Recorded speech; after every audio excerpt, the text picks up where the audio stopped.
Welcome to the Premiership High, where I go through what I think are the chances of each contender's chances of winning the Premiership. Now, of course, some things have changed in the last week when I did this for the first time, and I am going to try to keep my analysis a little bit shorter for the teams because for the great majority of them, my thoughts haven't actually changed as much. Some of the percentages have, but I just want to kind of bring in the new information because I think recycling the same old content is going to get pretty boring for you guys. All right, so here are the new updated slices of the flag. Let's go and let's start with my 1% team, which right now is the Western Bulldogs. Now, I don't think this is going to be the same this time next week because A, they've got the Eagles and only one of two things can happen. One, they win the game and all of a sudden the loser of Brisbane and Freo or Gold Coast GWS becomes a little bit more fraught with danger. Or if the Bulldogs, of course, go on to lose the game, if West Coast can put together a performance circa what they did against the Crows just yesterday, then they're going to be in really good shape. The Eagles are. The Dogs are going to be screwed. So they're kind of the placeholder for the 1% because they're not in the 8. GWS are my 2% team, and quite a lot of the things that I said about the Giants are still true now. I learned nothing really from the North Melbourne game, if I'm being honest. They were really sloppy in the second half. And look, on paper, the Giants should be a lot better than what they are. I'm not seeing the on-field performance to back it up. Yes, at their best, they're going to be super dangerous, but teams that can be forced to not play at their best, they're nearly at the top of the pile for the top 9 teams, to be perfectly honest with you. I like Harvey Thomas. I like some of these guys that are coming through. Maxi G against North looked really good. But what are the Giants going to be like against a really good team? Well, I'm pumped to see what they can do against Gold Coast. But to be honest, I can't put them any higher than this from what I've seen right now. The Pies are going to be able to get some goodwill back if they beat the Crows. In fact, they're going to get a lot of goodwill back if they're going to beat the Crows. But as of right now, no way. 4 of your last 5 is too bad of a form line coming into finals because this isn't chances to make a prelim, chances to make the top 4. This is chances for the cup. And right now, they're going backwards. Josh Dacos has ostracized any kind of role that they can give Dan Houston. Their defense looks awful one-on-one. And they were exposed yet again. It is not looking good for the Pies, to be completely honest. That forward line is still a concern. When your number one threat is Jamie Elliott, you're in a bit of trouble because no other team in the top 9, you would look at the most dangerous forward and go, yes, a small. It's not happening. The Hawks increased to 8%, so 1 in every 12.5 times, I reckon, just at this point. Because, and as much as this sucks, by the way, but every single time the Hawks need a result to go their way that's outside of their control, it's going to shit. And I don't care what anyone says, you need luck in this business in order to create Premiership. And whilst the Hawks are putting together some really solid form at the moment, and the way they dismantled the Pies was chef's kiss. You can watch it all in my reaction, and nearly 5,000 people already have, which is bonkers. Nothing else outside of our little bubble is working. Now, all of that gets, I guess, abolished if we beat Brisbane. Now, odds are we beat the Ds, and of course, if we don't, that basically is going to be season over. But the first elimination final that the Hawks have played this year, it resulted in a 10.5 goal win. You got to be feeling pretty good about that. You really do. And I am, for someone that a lot of Hawks fans think is a real negative Nancy. I'm not. I am optimistically realistic. Or I'm realistically optimistic. Take your pick. Got the Gold Coast at 10%, and yes, everything about the lack of finals experience is still true in my mind, but where they're impressing me the most is their maturity. Yes, the Blues, they came at them in the last quarter. They fended off the challenge. I know all that. And look, a lot of the pie, a lot of the authenticity, a lot of the realism that comes about Gold Coast's contendership is going to be heavily featured post the result of the GWS game. But the fact that their forward line is going as well as it is, I'm still thinking that they are a quality small forward short, like a really, really, really good one, like a traditional small forward. But then you also look at the fact that their defense is holding up really well, loving the way that they're going. That midfield is humming the way that they were still able to get a hold of the Blues, even though Noah Anderson was getting one of the better tag jobs you'll ever see by Cooper Lord.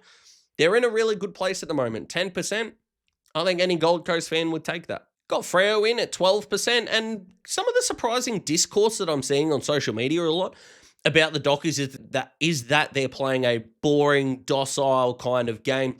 Their record against the top 9 stacks up unbelievably well, and I think the way that they are able to fend off a challenge in game is really good. Yes, 8 goals, 5 1/4 against Port is not great. Yes, the fact that they go too defensive too early and not open up a lot of lanes of traffic, especially through the corridor, quick enough, is a little bit of a concern.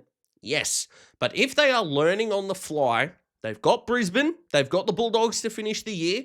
At this point in time, 1-1 is going to give them a really good chance.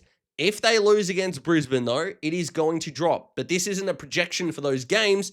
It's a projection for the flag. Do I think there is a decent 1 in every 8.5 chances that Freo go on and win the flag? Yeah, I do. I really do. I love a lot about what they're doing. I can totally buy into the not this year, next year, particularly if they are going to get a couple of key targets, and it looks like Judd McVie might be one of them just quietly. What a pickup he would be, by the way. And odds are they're going to get Jai Sarong from the Hawks as well, although, is he going to be the difference between a flag? Not really. Is he going to be a really good depth piece to be around Caleb? Yeah, not the same position, obviously. But still, that's pretty cool. I like a lot with what Freo do.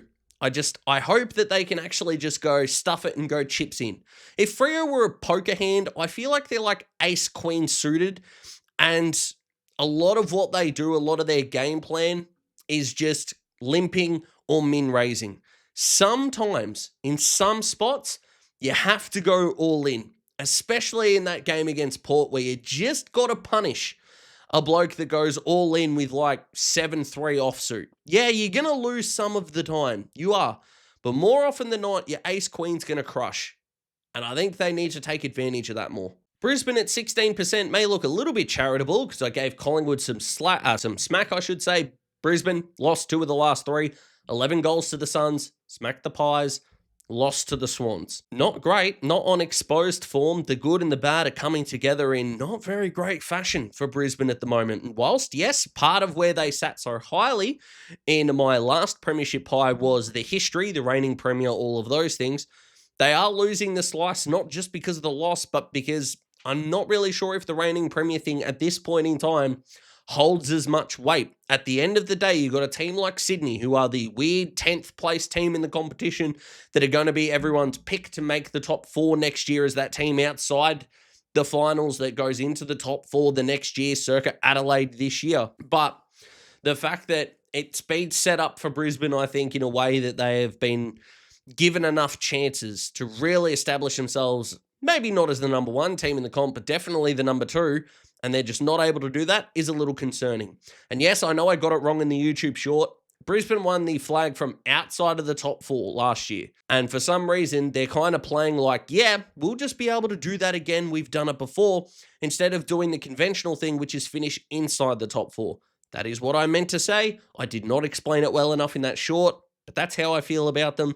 Still think 1 in 6.25, still pretty good going. So here's where they are. The Cats at 20%. Yes, the soft run-in matters. Yes, it is not great that they're not getting exposed to very good teams, although the Sydney Challenge at the SCG is going to be a good way for them to just flex the muscles a little bit, get Richmond to finish their season, and then jump into the finals. But Chris Scott is a devilishly good coach. This is still a good football team. I still wonder about the third midfielder. I wonder about Danger's role. What are they going to get him to do? And I honestly think that the player who is most going to decide their finals fortune, maybe not on grand final day, but if the Cats are going to play 2 or 3 finals to get there, Shannon Neal is the guy that is going to have to stand up, because all eyes are going to be on Jezza. Danger is going to take some attention when he's forward of centre. The Smalls are going to do what their Smalls do. If Scratcher Neal can stand up in finals, and look, he's had good finals before, the Cats are going to be well on their way. They're just a ridiculously smart footy club, let's be honest. But they only beat West Coast by a kick and a half, Daz. How are you higher on the Crows? Very simply. Now, I understand that it is now 34-2.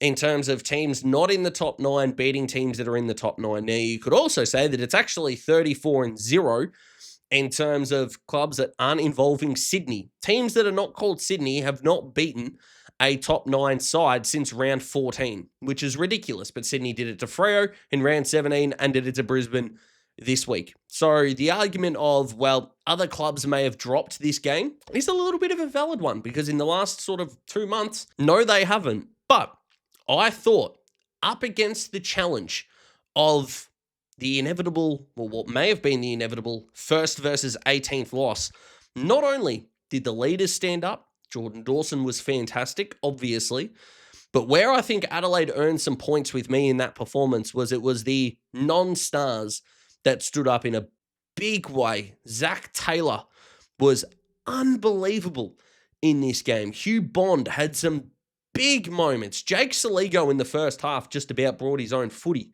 in patches. And I just think that if those guys can help get their better players through a game like this, when the Crows are fully fit and fully firing, I just don't think right now there is a side better than them. They've already locked themselves into finals, the first team to do so. They are going to play a qualifying final at home. I don't think there is a better home ground advantage right now that is going to be had in a final series than Adelaide Oval.